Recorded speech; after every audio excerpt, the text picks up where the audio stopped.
Bayanihan para sa kalusugan ng Kalinangan TV inumpisahan na. Formal nang nailunsad noong ika-4 ng Pebrero ang Bayanihan para sa kalusugan ng Kalinangan TV sa pakikipagtulungan ng Noble Life International Philippines at ng Sangguniang Kabataan ng Barangay Ramon Magsaysay sa Lungsod, Quezon.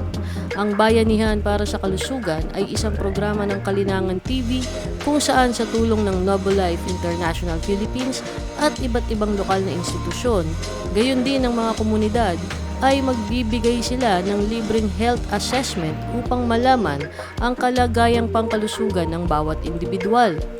Kabilang sa pinakatinutukan ng proyekto ang kampanya para sa linis colon ng Noble Life na naglalayon na malinis ang ating mga tumbong upang maiwasan ang pagkakaroon ng colon cancer at iba pang karamdaman na dulot nga ng maruming tumbong.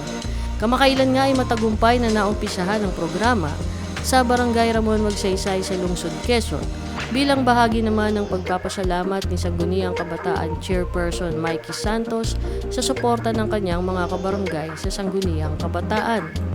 Bukod sa programa ng Kalinangan TV at Noble Life, naging bahagi rin ng pagdiriwang ang Wellness Caravan na sinuportahan ng mga opisyal ng lokal na pamahalaan sa unang distrito ng Lungsod, Quezon.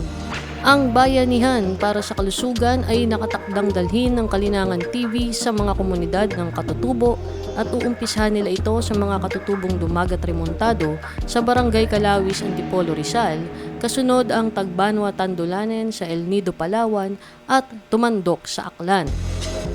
Ang mga aktibidad na ito ay sa pakikipagtulungan pa rin ng Noble Life at ng nagkakaisang Angkang Maginoo sa Pilipinas o United Royal Houses of the Philippines at sa koordinasyon na rin ng Pambansang Komisyon sa Katutubong Mamamayan o National Commission for Indigenous People o NCIP.